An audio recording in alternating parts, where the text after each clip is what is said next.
For those of you who haven't figured it out yet, my name's Louis Beam, B-E-A-M. If there be anybody here that hasn't figured that out.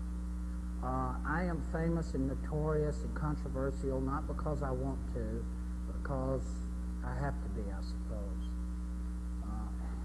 Were I left to my choice, I would stay in East Texas and raise black-eyed peas and blonde-headed children. Unfortunately, I'm not left to that choice, and when I see problems developing, somehow or another, I seem like the vortex of a storm that spins around and around. I get drawn into it because I find it very difficult as a person just to stand by and watch these atrocities going on and not participate in trying to do something to end them or resolve them or to help people or to see that the truth gets out. Whatever I can do. And usually the part I play is a very small, insignificant part. But that's all I'm good for, is a small, insignificant part. We all have a part that we play in life, and that's mine. And I just do whatever I think is right, and then I back out and get away from the situation. Today, we're going to be discussing and having some questions and perhaps some answers on the Randy Weaver standoff, what's going on in Boise at the trial, which I have been to for the past week, and what happened at Waco, where I also was for many days. We'll start with Boise, Idaho, and what's going on there. I attended the trial last week, and I had the great opportunity to watch Spence, the great attorney from Montana, I'm told, work. He is good. So Weaver and Kevin Harris could not ask for a better representation. Really good representation. The federal courthouse there kind of reminds me of when I was in court one time at Fort Smith, Arkansas, back in '88, being tried for sedition. The courthouse reminds me of that. There are federal marshals everywhere, plainclothes FBI agents who readily identify themselves as agents, and incognito FBI agents who are pretending they are not FBI agents so they can be FBI agents. And they're everywhere. And when I got there last week, Tuesday it was, or Wednesday, Tuesday I guess, a friend of mine told me, who's been at the trial since it started, in fact he's the man that sends out the faxes, he said, well, Louis, they've doubled the guard. I don't remember all these guards around here. And the reason I guess they doubled the guard is because they all know me, the federals I mean, and they believe their own lies. They believe I'm a dragon that spits fire. And because they believe that, they respond in such a fashion. So after I got there, going in and out of the courtroom, I would have to walk what we called in the Boy Scouts a belt line. And all these marshals would line up, and the people would walk past them. And when I'd walk past them, they'd all look at me, and I'd look at them. And you've heard that story more or less. And but the whole thing is, we're conducting psychological warfare on each other. They're trying to do it to me, and I'm giving it back to them. And so that's the atmosphere of that trial. Lots of agents. They're really there for show and tell. Since the government has identified Weaver as a notorious white racist, separatist, homeschooler, etc., a bad person, which I personally have no idea if he's a good or a bad person. I don't know the man. It doesn't matter to me whether I know him or not. I just know that what the government did was wrong, so I went. And so last year I went up right after the standoff at Weaver's house and first got involved, and then when I got the opportunity to come here, I went straight to the trial as soon as I got to the Northwest. That was the most important thing on my list, and there's a lot of reasons for going to that trial. Number one, you can gather at these trials a tremendous amount of intelligence and information. And in the 3 or 4 pages the 3 or 4 days that I was there, which was not a long time, I got 10, 12, 15 pages of what I would consider to be intelligence information about how they think, about themselves, how they think about us, how they operate, how they function, what the SOP is of their HRT team, which is their hostage rescue team.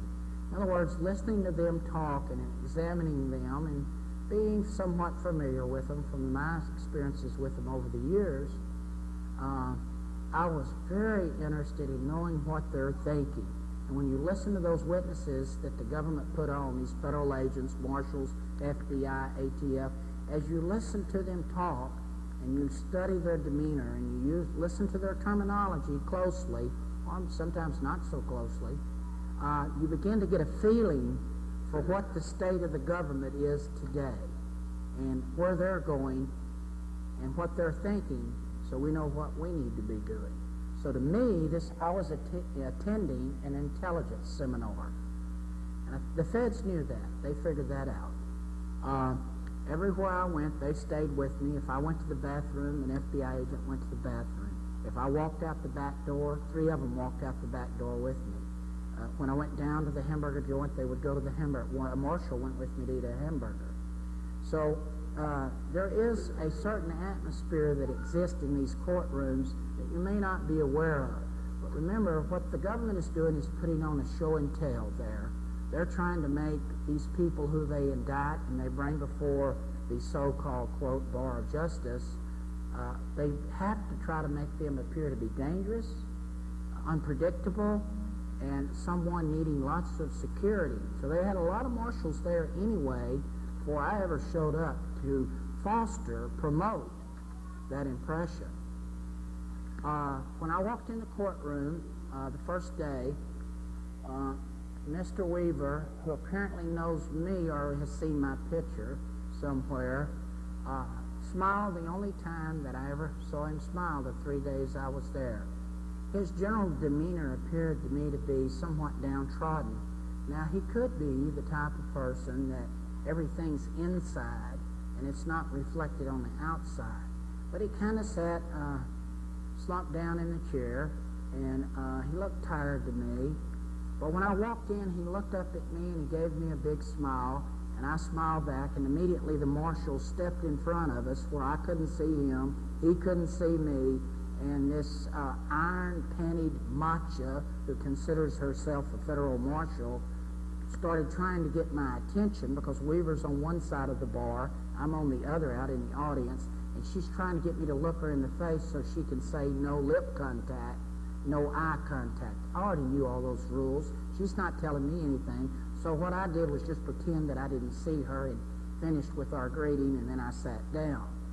One thing that's important is I have found in dealing with these federals, take the attitude that you're in the control of the situation. They're not in control. Don't give them control. And that's very important in dealing with these federals. They like, when they come to interview you or something, or they interview witnesses, they want to be totally in charge. They want everything to follow a set cycle, a set way or method. And I do everything in my possible that if they're trying to do that, I'm trying to do this. And it's very important to do that. Do not let them have control of the situation. Randy Weaver perhaps has a reason for being bent over and downcast and tired.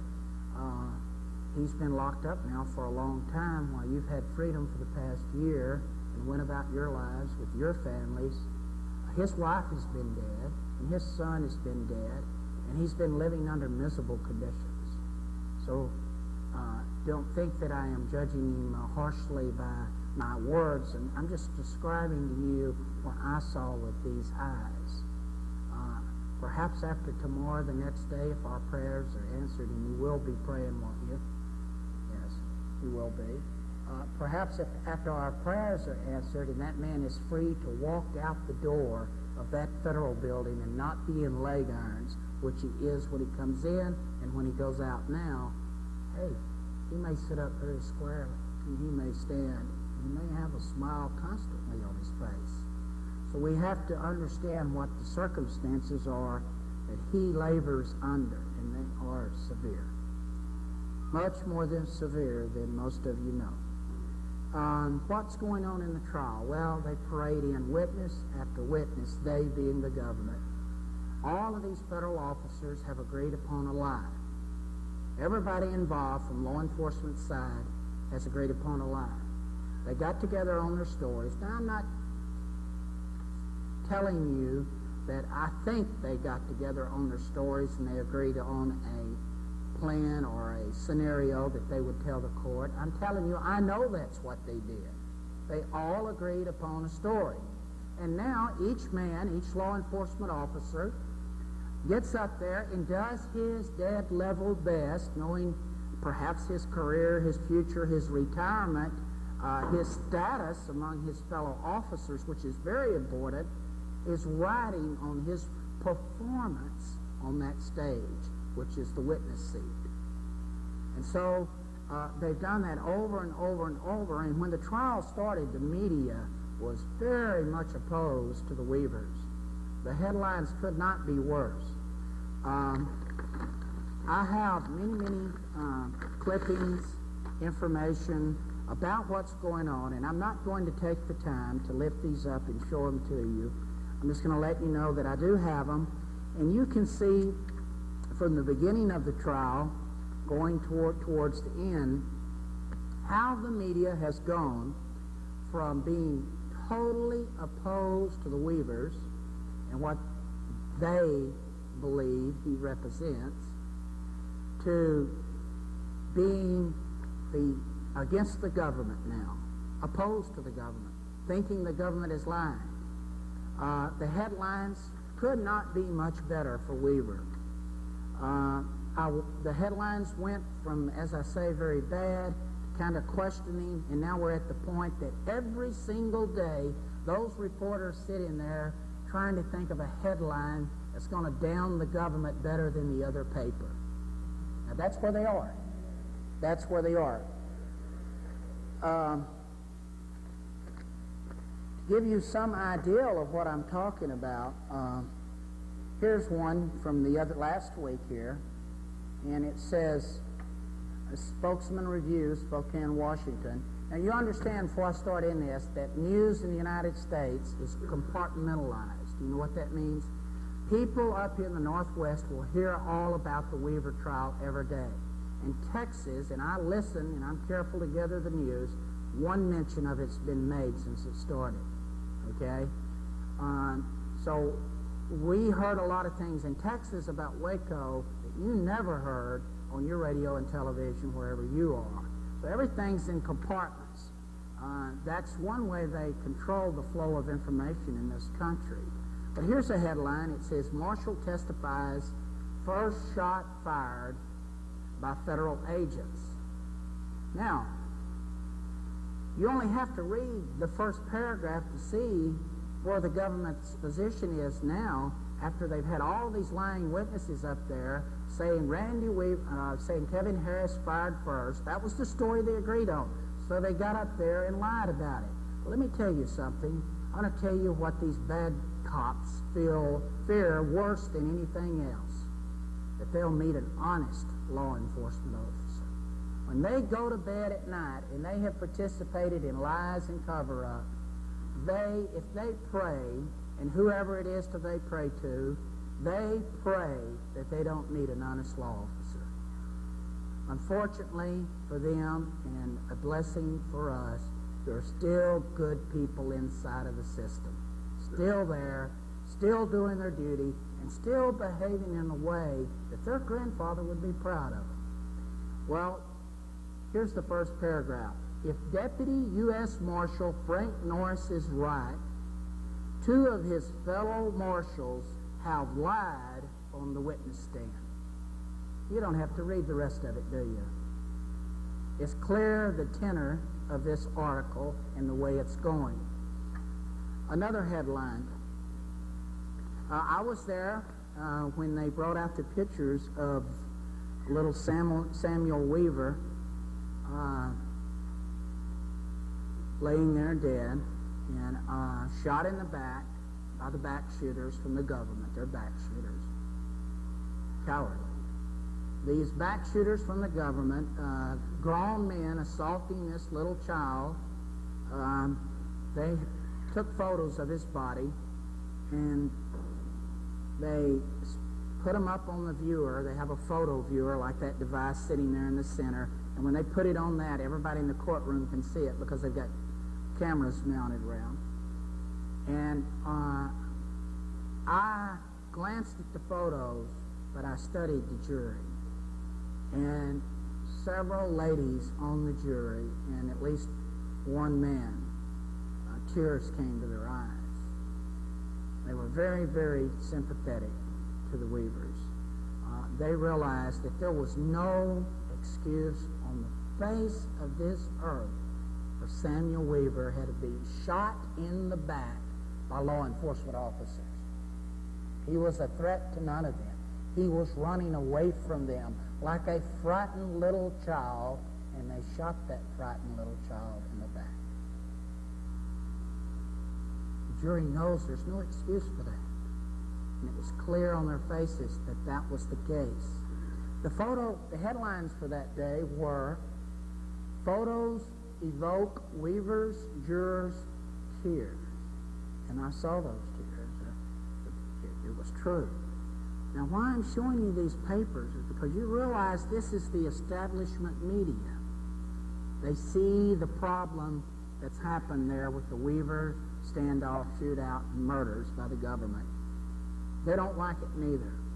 Now, the guys that own those papers may also own the politicians in Washington. In fact, I feel certain that some of them do. But at every level of our society, whether it's in the police departments or it's in the news media or it's in the churches, at every level, or an insurance agents association, there are good and bad people. Now, the government is doing everything it can to condition the officers that serve them to be myrmidons or robots. The myrmidons were an ancient Greeks who served the king, and they would serve the king. They were his elite bodyguard. And it's in the dictionary if you want to look the word up, but don't ask me how to spell it, M-I-R-M-I-D-I-A-N-S or something like that. And it is one who obeys orders without question. And that's the type of person the government is putting in the ranks of their agencies. Orders are to be obeyed without question. And the problem with that is a lot of these young men who they choose, they indoctrinate, they train, they brainwash, they use psychological programming on them. These young men they hire and they put in their agencies. A lot of those young men are neither good nor bad as people. Some may be good, some may be bad. They could have been just as easily a good person had they known the truth as they are now a bad person. So I don't hate them or dislike them or anything for who they are, but for what they are. They represent the forces of evil. So even the jurors realize now that these government agents have got up there and lied and lied. Now, I met a very interesting man there who lied. His name was Mr. Rogers. Now, this Mr. Rogers is not the Mr. Rogers you meet on television talking to your children. This Mr. Rogers runs the FBI's so-called elite hostage rescue team.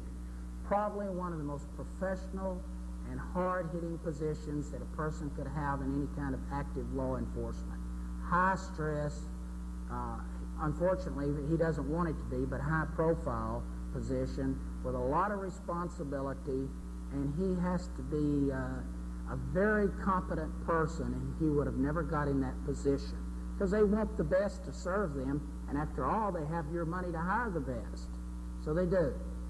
And Mr. Rogers is a fine-looking white man. I'd say he's about 6'2", kind of reddish blonde hair, 55 years old. cold-blooded killer. No remorse. He does not regret one bit that Vicki Weaver was shot in the head and that Samuel was shot in the back. In fact, that kind of makes him feel good. He likes that. He tried to give that impression that what he was doing was so right that it didn't matter at all, that it was just circumstantial that Miss Weaver and the boy died. Because, you see, those people that they killed were so evil in their minds, or he at least pretends that he thinks they're evil. They are so bad in his minds that whatever happened to them happened because that they deserve it for believing like they do, for doing the things that they did. Mr. Rogers testified for a day and a half that I was there. And his favorite expression was on the witness stand was, "I cannot recall." Has anybody ever been in a courtroom? You know what that means, don't you? Yes, you know what that means. That means I'm not telling you. That's what it means, but you dare not say that or else it's contempt of court. So it's simply, I cannot recall. And Mr. Rogers was asked things that he absolutely had to know. We knew he had to know it. Spence knew he had to know it. And the jury knew he had to know it. I cannot recall. And this is a man who is highly competent, very well trained, would make a good frontline Marine Corps colonel in an infantry brigade. That's the impression of him. He can recall, but he better not recall when he's on that witness stand. He'll recall that evening when he gets on the plane and he's having a cocktail with his buddies or a beer flying back to Quantico, Virginia. They'll nudge each other and they can recall it all.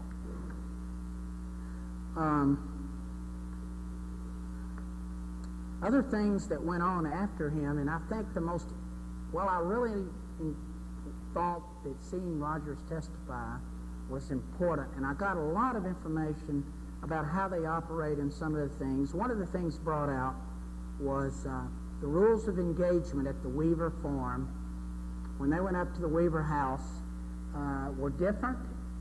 Spence asked him, had the HRT team, hostage rescue team, ever had those rules of engagement before?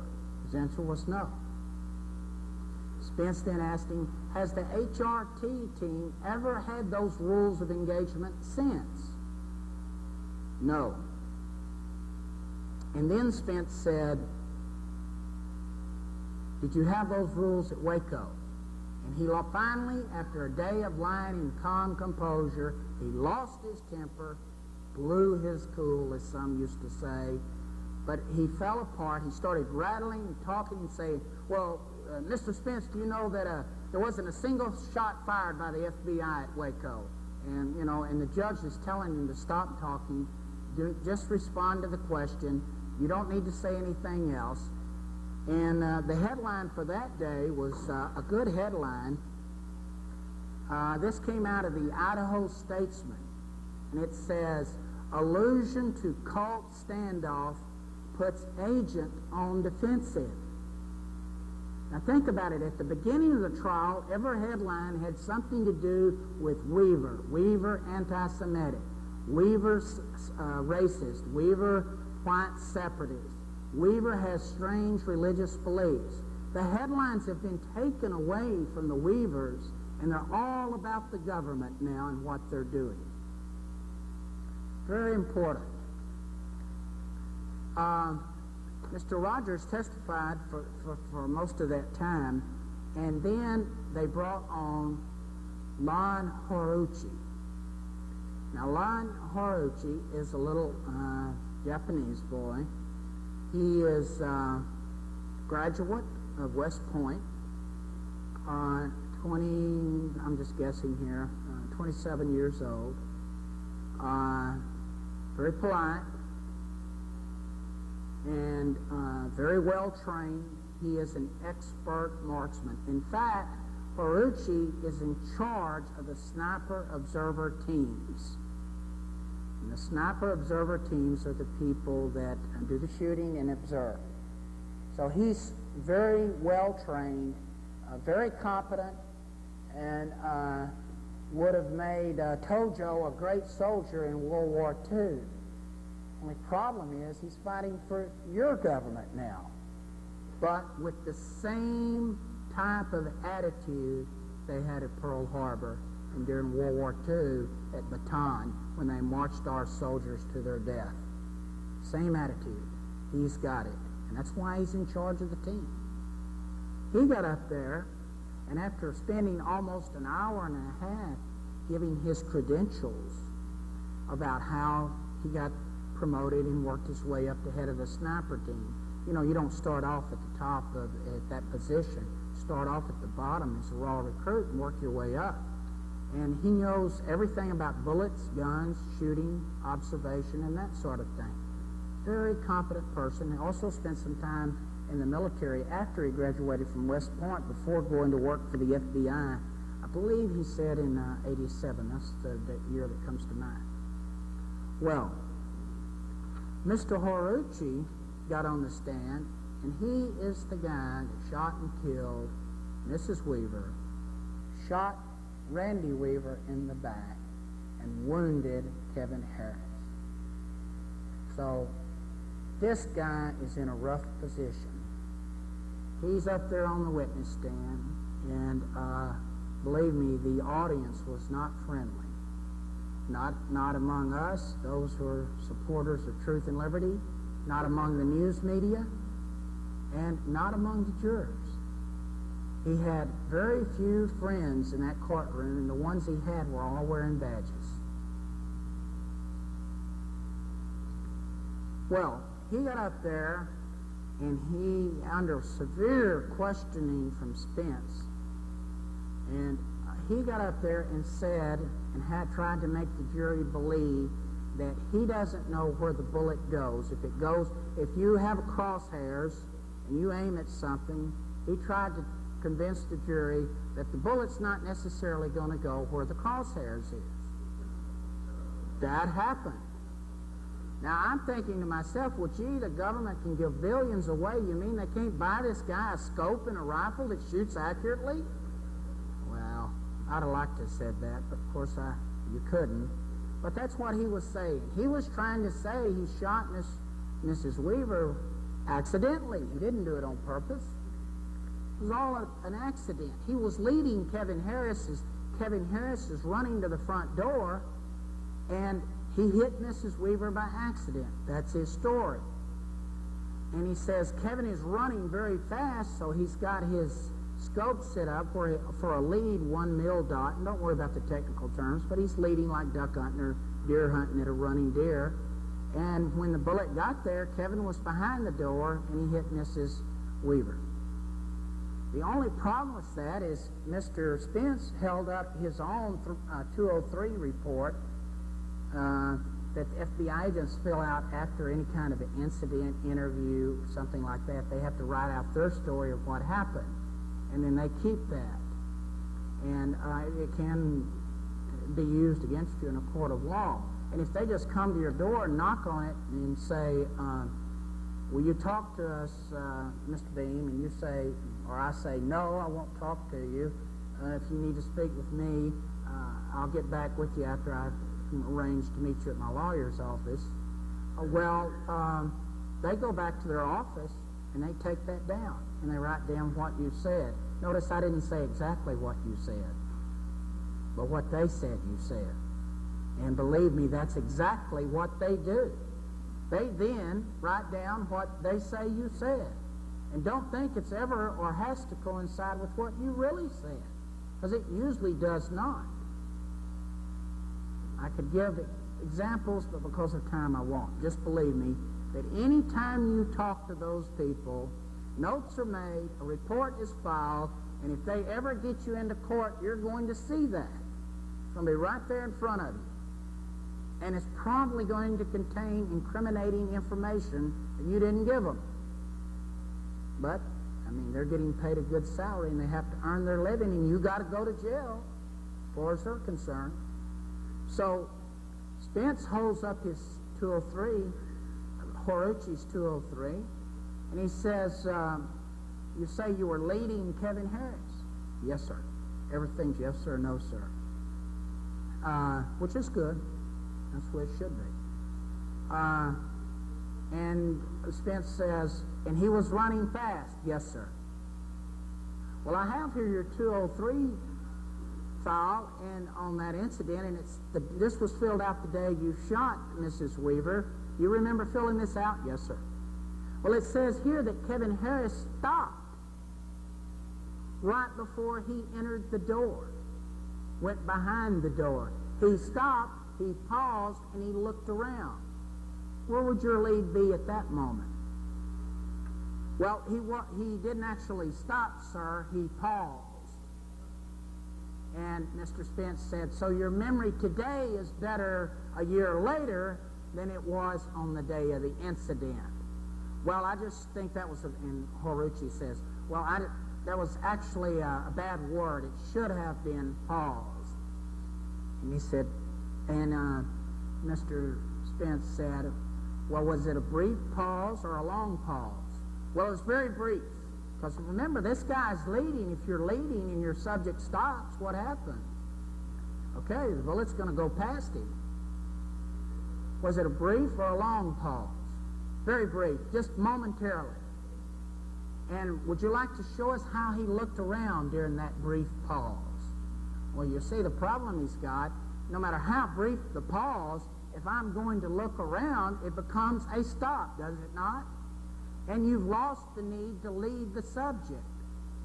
And so, if this was the door and Ron Horuchi was over there, if he stopped right before going behind that door where Ron Horuchi could not see him, if he stopped, Mr. Horuchi was not leading him. He was aiming at somebody behind the door, wasn't he? And the person behind that door was Vicki Weaver.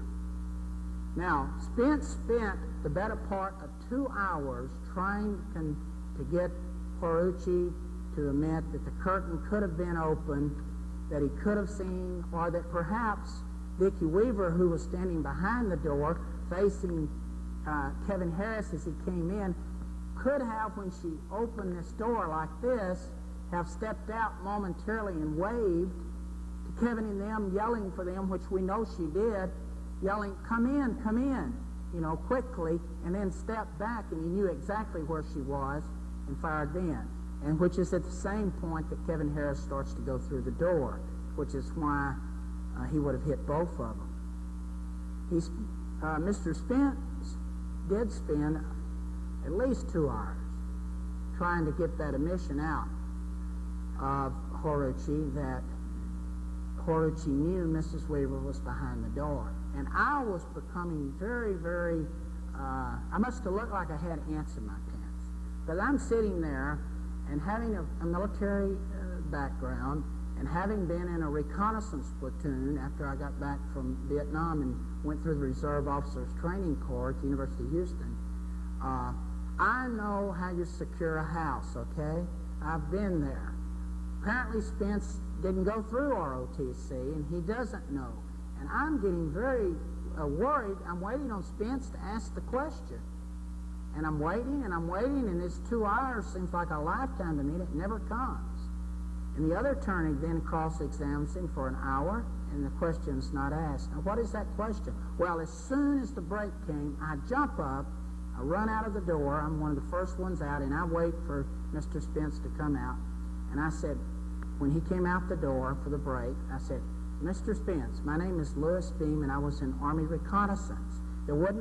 Ron Horuchi would not have to have seen through the door to know Miss Weaver's there. Because for that house to be secure, there would have been someone on the other side of the house or in front who could see Miss Weaver, and with the radio would call in her position. It would have been called out, and they are trained enough to take a shot. Spence, who is not like that, he looks down at me and he says, damn, you're right. They had an observer on the other side. I didn't think of that. So then it became clear, and I'm not telling you that to be important in your eyes. I'm just telling you that because I've served in the Army, because I had a little bit of training, I knew something about the securing that house and those HR teams' procedures and protocol that he didn't see because he didn't have the training that I'd had. But he is a genius. Because he is a genius in the law, people, in the law, for whatever that's worth. And some of you might not think that's worth anything, but in this particular case, when you get thrown into the lion's den and you got somebody that knows how to fight lions, it's worth the line. And he knows how. Okay? So whatever you say bad about attorneys, and I know 99% of them are crooked as a snake, but, this is one man who knows his job. So that was very important. Horuchi was on for the rest of the day, and guess what happened? Horuchi is dismissed finally at the end of the day. But before Horuchi was dismissed, I talked with Spence's son, and he said, very important point. We struck up a conversation. Mr. Spence's son was there with his father. His son said, that was a very important point, and we will be able to use that. And since they're not presenting a defense for the Weavers, apparently, because they don't feel there's any need, I assume that they will use it in their closing arguments, or however they use it, just so it helps. But when Horuchi left that day with his 4 bodyguards from the FBI, and got on that jet and started back to Quantico, Virginia, the prosecutor came in after the break and handed Mr. Spence an envelope this high, full inch and a half high, of documents on Ron Horuchi that Spence had requested before the trial started. And now the witness is dismissed and is on a jet on the way back to Quantico. Mr. Spence immediately filed a motion for dismissal of the charges of the case, and the headline that day, let's see if we can find it here. The headline that day was to the effect that the judge was very, very upset with the prosecution for having done that. Prosecutors' conduct draws judges' ire, or ear, as some of you like to say. And I don't know which is right, but the headline I know is right. The judge, let me tell you about the judge. If you were at Mr. Isabel's class this morning, is he here? I think he is. Yes. You heard him say, very important, because I know it's true. I know it's true. Most of these judges that are in there, there's something in their background they don't want anybody to know, but the government knows. And so they've got this screw that they can turn into their spine anytime they need them to straighten up for the government. And they do it. This judge has got something terrible in his background. This was the 4th time the prosecution had engaged in misconduct. The 4th time. It should have been dismissed after the 2nd time. The judge will cut them slack usually the 1st time, but after the 2nd time, that's it. That's the way it should have been. Here we are at 4 times. Now, that should have been the end of the trial right there. It should have been a dismissal. But what did the judge do? Spence, who is very, very wealthy, was given a day's pay. That was the punishment by the judge. He punished the prosecution by taking your dollars and giving them to Spence. Now that's some punishment, isn't it? And that's what that judge did.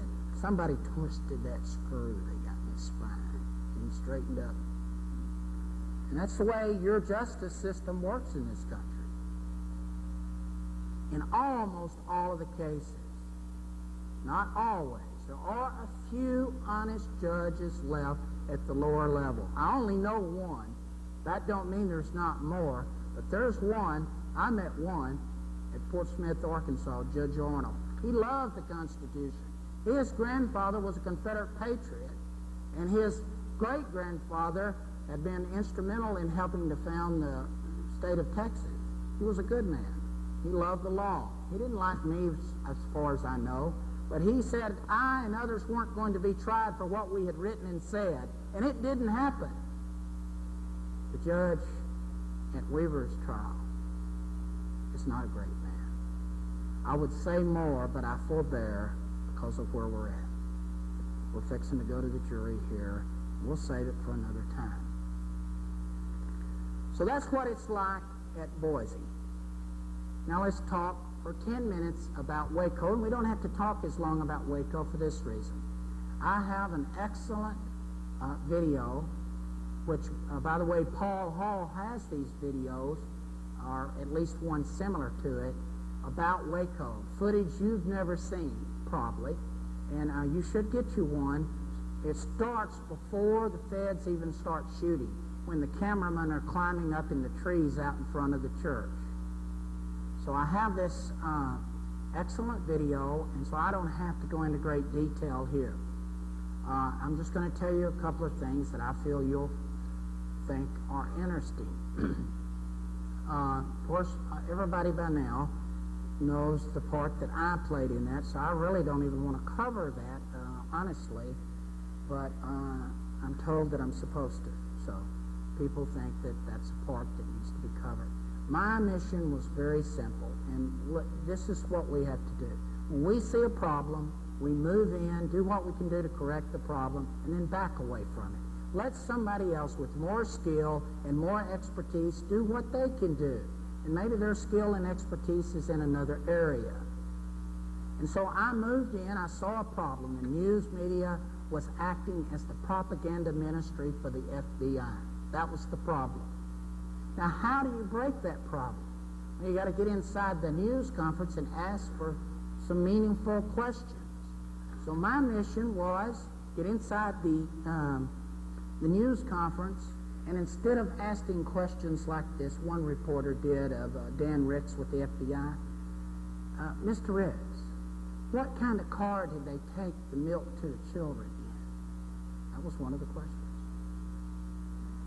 I mean, we've got women and children and men in there who may die, who are suffering, who are without water, without electricity, and who the HRT team is conducting terrible psychological warfare on 24 hours a day and night, under a great amount of stress, and she wants to know what kind of car they deliver the milk in?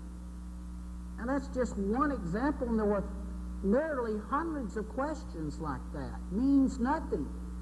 Well, I knew I had to try to do something, so I prayed hard, and I headed for Waco. And I managed to, I am a reporter, I have credentials, and I went into the news conference. And you understand that the FBI's tactics is to control these news conferences. They have handouts, and when the conference is over every day, the news conference, before you'd get to read about it in your paper, the reporters there would read about it in their handout given to them by the FBI, which told them that day's story, called handouts. That's where they got the stories that you read. And so it was an extremely controlled situation. And another thing that the FBI, they knew they had to give 30 minutes a day. So they would try to keep the questions at a minimum. Well, the particular day that I was there were 125 reporters and newspaper people there, and only 10 questions asked. I was number 7. You figure those odds. But I didn't even know what question I was going to ask.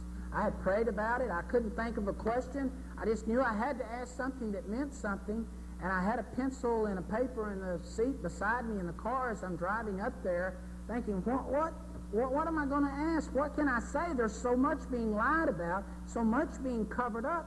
What kind of a question can I possibly ask that'll say, people, something is wrong here? I couldn't think of it. So now Bob Ricks with the FBI looks down at me, and he says, "You over here." He didn't know who I was. Well, I bet he regrets that. And I said, "This question will be for Mr. Conroy with the ATL." Mr. Conroy, whose job was to stand over here like this That's all he did. He tried never to say a word. He already had his posterior in a great amount of trouble. He didn't want to do anything. He wished he was in Hawaii drinking martinis. So he would stand there, and he was so happy. Well, I saw that, so I asked Mr. Ricks. I said, and he says, "You there?" And I said, "Sir, many people who viewed the video footage of the original February 28th assault by the ATF see the tactics used as reminiscent of those used in Nazi Germany and by the KGB in the Soviet Union. Are we witnessing the emergence of a police state here in the United States?" His face palled. Instinctively, his hands came down to cover himself. I'm serious. And he stood there for a moment or two and said, "I refuse to answer that question." Well, they did answer the question. When the news conference was over 3 questions later, I got up to leave, and as I'm going down the aisle to get out of my chair, just like these here, when I get to the end of the row there's police everywhere. FBI, ATF, City of Waco, they're coming in all directions, and I'm thinking to myself, as I get towards the end of that row, this is not good. And as soon as I get to the end of the row and go to step out, this hand comes out, a typical police tactic. I hope you'll forgive me, sir, but that's what they did. Forcefully, onto the elbow, "Would you come with us, Mr. Bean?" My answer was, in typical Louis Bean fashion, "No, I will not."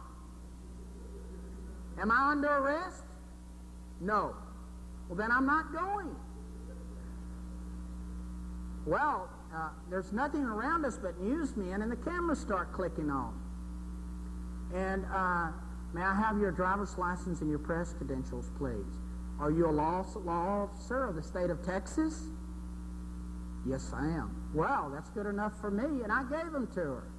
So she runs, since I won't come with her, she goes to the back, runs a quick check on the NCIC computer in Washington, finds out no outstanding warrants. I try to keep all mine up to date.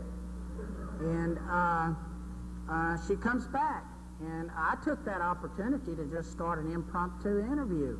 I'm standing there, like, after I handed her my license and press card, I said, "Your papers, please.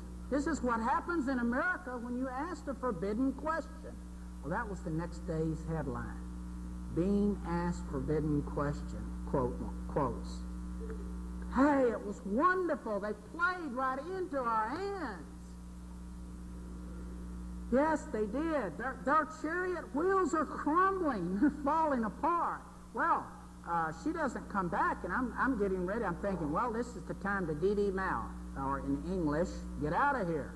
So I stand up and start to leave again, and I'm abbreviating this because we're running out of time here. But I start to go down the aisle, and she comes up to me again, coming back with my credentials, and says, "If you want these back, you'll have to come with me." And I said, "If I'm not under arrest, you can mail them to me. I'm going home." And off I took off. I knew then that I was not under arrest, that they weren't going to arrest me. They had no charge. And I headed for the front door with about 75 to 100 newsmen following me, all of them filming and everything. And to make a long story short, and I hate to spare you the last, I wish I could tell them to you, but to make a long story short, the next day's headline were wonderful. The CNN carried the question that night, and it became a topic of controversy in the southwestern United States, and perhaps where you were. And so our Father provided me with the ability to get there. He saw that this FBI agent who thinks he's so big, bad, and mean and can do no wrong called on me. And then, remember, I had no question. He gave me the question to ask, and I think it was a pretty good one. How about you? Thank you. And that's the end of the film. Can I go on? Can I talk now? Oh, I have 5. What's this mean? Okay, well, that's the end of it. Let it in right there. And we'll go off the record now.